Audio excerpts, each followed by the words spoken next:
We're here to talk about ITCK4 cooling system tester and CO2 leak detector. The cooling system tester can be bought in a comprehensive kit with adapters, air pump and a variety of adapters for the radiator caps. There is a comprehensive range of these caps which can be bought separately, as can the actual CO2 detector, which comes in the main kit, but we have one here separately. The features of the CO2 detector are that it has two chambers, a release valve and a coupling to go onto the top of the adapter going onto the radiator cooling system. The most important thing before you use this is to make sure that it is clean from previous use. This is easily done by removing the caps from the top of the tester.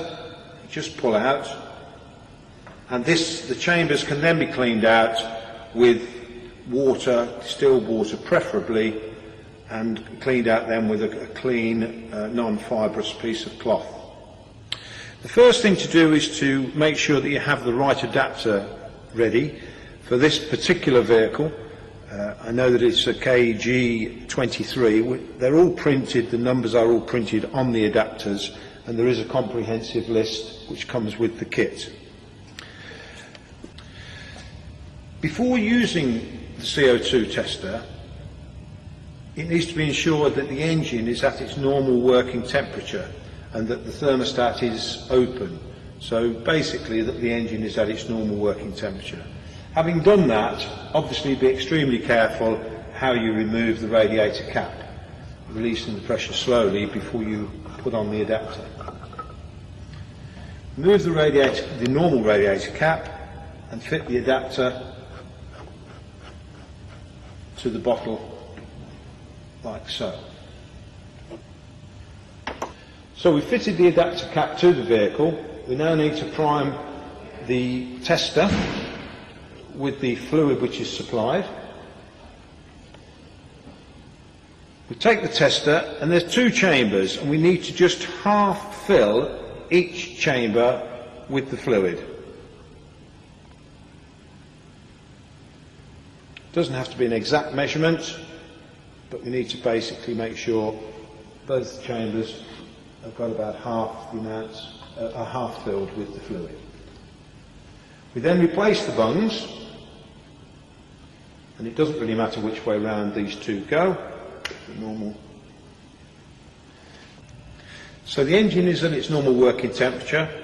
We've half filled the two chambers with the fluid, and it's just then a male to female connector to clip that back on. So the cooling system is now sealed again. What will happen when we start the engine up, after a few minutes or a couple of minutes, we will get bubbles in both chambers. We'll just leave the engine to tick over, and if in fact there is CO2 leaking into the cooling system, then because this is a diesel engine, the fluid will turn from blue to green. If in fact this was a petrol engine and there was CO2 leaking into the system, it would go yellow. This would be explained in the instructions, but you have two distinct colours, obviously because of the different emissions that would come through the whatever leak it was that you had in the engine into the fluid.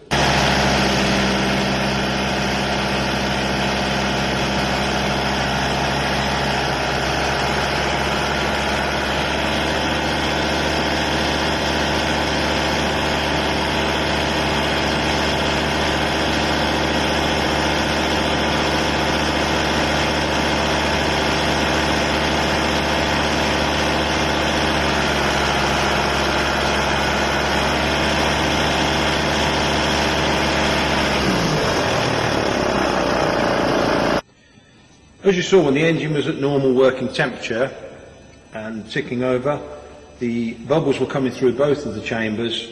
This particular one hasn't changed colour, but being a diesel, if there was CO2 getting into the coolant, then being a diesel, this one would turn green. If it was a petrol engine, and CO2 was going into the coolant, then it would turn yellow.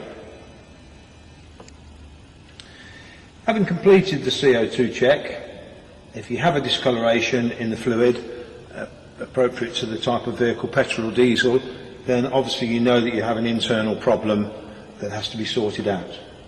Another feature of this equipment is that you can just unclip the CO2 tester from the adapter cap, and with the remote tube, which can be used in connection with the CO2 tester if the accessibility for the tank is difficult, and you can also use this with the pump that comes in the K4 equipment to pressurise the system by literally pumping the system up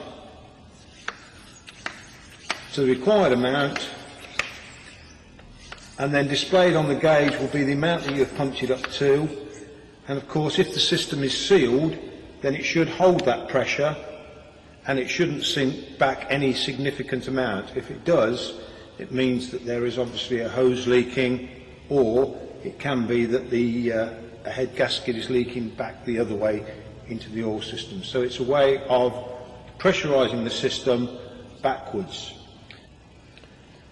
Having held that pressure for some minutes, you can leave it on test for as long as you like.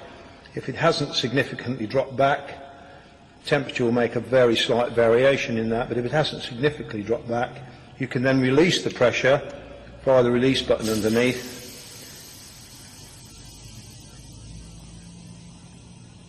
before you then disconnect the hose, and in fact then it would be safe to take off the cap.